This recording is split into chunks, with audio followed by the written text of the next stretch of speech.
왜 이대호는 불꽃요구 시즌2를 두고 마음이 아팠을까? 이 질문은 감정 이야기처럼 보이지만 실은 구조의 문제다.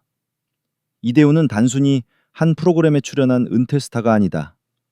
그는 불꽃야구가 무엇을 하려 했는지, 그리고 어디까지 갈 수 있었는지를 가장 정확히 알고 있던 내부자다. 그래서 가처분 결정 이후 시즌1 영상들이 한순간에 사라졌을 때 그의 상실감은 개인의 아쉬움이 아니라 과정이 지워지는 것에 대한 아픔에 가까웠다. 불꽃야구는 결과를 보여주기 전에 잘려나갔고 이대호는 그 과정을 함께 만든 사람 중 하나였다. 여기서 중요한 사실 하나를 짚고 가야 한다. 이대호는 불꽃야구에 묶여있을 이유가 전혀 없었다. 해외 지도자 연수, 아시아리그 코치 제안, 각종 야구 프로젝트까지 선택지는 넘쳤다.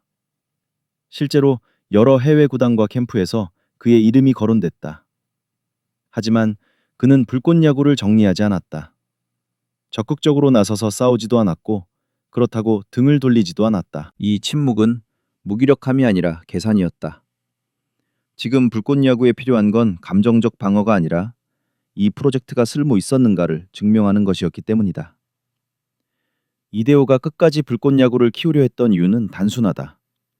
그는 이 프로그램이 단순한 예능이 아니라 선수의 가치를 다시 시장에 올려놓는 구조라는 걸 알고 있었다. 그리고 그 판단이 틀리지 않았다는 증거가 최근 등장했다. 바로 정현수의 연봉 급등이다. 100%를 훌쩍 넘는 연봉 인상은 감성의 결과가 아니다. 구단은 숫자로 판단한다. 불꽃야구를 거친 선수의 몸값이 실제 시장에서 재평가됐다는 건 이 프로그램이 보여주기가 아니라 검증의 장이었음을 의미한다. 이 순간부터 불꽃야구 시즌2의 판은 완전히 달라진다. 이전까지의 논쟁은 포맷과 유사성, 법적 다툼에 머물렀다. 그러나 정현수의 사례는 질문을 바꿔버린다. 이게 누구를 닮았는가가 아니라 이게 누구를 키웠는가. 이대호가 마음 아파한 이유도 여기에 있다. 만약 불꽃야구가 정말 무가치한 예능이었다면 이렇게까지 지켜볼 이유가 없다. 하지만 한 명의 선수라도 인생이 바뀌었다면 그 프로젝트는 실패가 아니다. 그래서 이대호는 해외로 나가면서도 불꽃야구를 끊어내지 않았다. 떠나는 동시에 남겨두었다. 자신의 이름이 더 이상 필요하지 않은 단계까지 불꽃야구가 성장하길 바랐기 때문이다. 시즌2는 그 시험대다. 스타의 존재가 아니라 결과로 말해야 하는 시즌. 정현수의 연봉은 그 첫 번째 신호다. 이제 불꽃야구는 존재해도 되는가를 묻는 단계가 아니다. 어디까지 확장될 수 있는가를 묻고 있다. 정현수의 연봉 인상은 하나의 사건이 아니라 지표다. 시장은 늘 조용히 움직인다. 구단은 논란을 보지 않고 판결문을 보지 않는다. 그들이 보는 건 선수의 몸 상태, 훈련 밀도, 경기에서 드러난 태도, 그리고 다시 쓸 수 있는가다. 이 기준으로 평가했을 때 정현수의 가치가 급등했다는 건 불꽃야구가 선수에게 남긴 것이 화면 분량이 아니라 준비도였다는 뜻이다. 그래서 이 숫자는 중요하다. 감정의 증명이 아니라 시스템의 성과이기 때문이다. 이 지점에서 이대호의 선택을 다시 보게 된다. 그는 불꽃야구를 위해 남아 싸우는 방식 대신 불꽃야구가 증명해야 할 결과가 나올 때까지 기다리는 쪽을 택했다. 수십 건의 해외 제안이 있었다는 이야기가 화장처럼 들릴 수도 있다. 하지만 은퇴 후에도 아시아 각 리그에서 이름이 오르내리는 타자에게 제한이 없을 리 없다. 중요한 건 선택이다. 이대호는 지금 나가서 무엇을 얻을 것인가 보다 여기서 무엇이 남아야 하는가를 먼저 계산했다. 불꽃야구 시즌2의 핵심은 그래서 확대가 아니라 전환이다. 더 많은 스타를 부르는 시즌이 아니다. 오히려 스타의 보호막 없이도 선수 가치가 상승할 수 있음을 증명해야 하는 시즌이다. 정현수의 사례가 단발로 끝나지 않는다면 이 프로그램의 성격은 완전히 바뀐다. 예능 포맷을 두고 벌어졌던 논쟁은 힘을 잃고 대신 이 구조가 실제로 선수의 몸값을 올리는가? 라는 질문이 중심으로 이동한다.